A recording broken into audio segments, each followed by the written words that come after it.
青魔，锦州，凤然，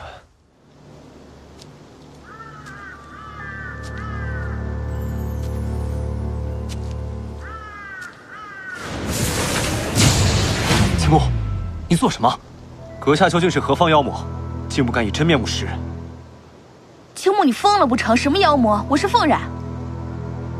你入魔了，连我也不认得了。景剑，你不要被他给骗了。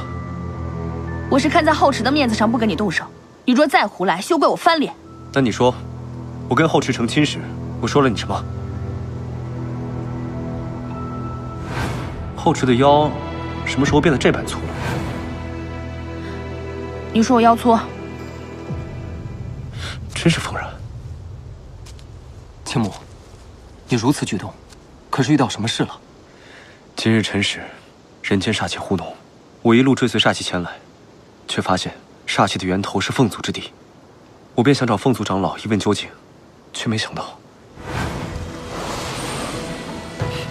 此处是凤族，我随母神来过。青木，还是让我随你进去吧。这里的煞气有些奇怪，景昭，你赶紧回去，不要再跟着我。此处乃百鸟朝凤之地，怎么会变成这样？这气味，这林中怕是死了不少凤族之人。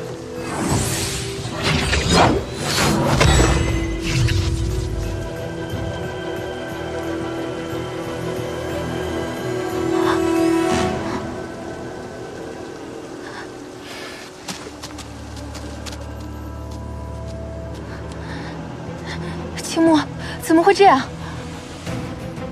谁？青木，锦昭，凤然，你说，凤族的人都被杀光了，还是被化成凤染模样的人杀的？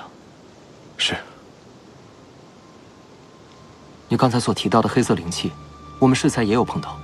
这个灵气很诡异，我们在天界从未见过，倒有几分像古书中提到的魔气。魔族不是在6万年前石墨大战就消失了吗？不管对方什么人，如今景昭在他们手里，真相如何，先找到景昭再说。梧桐林阵情反复，待到此时更会迷障丛生。不如这样，我们3人趁天色未暗，分头行动。如果遇到危险的话，就以令语告知，如何？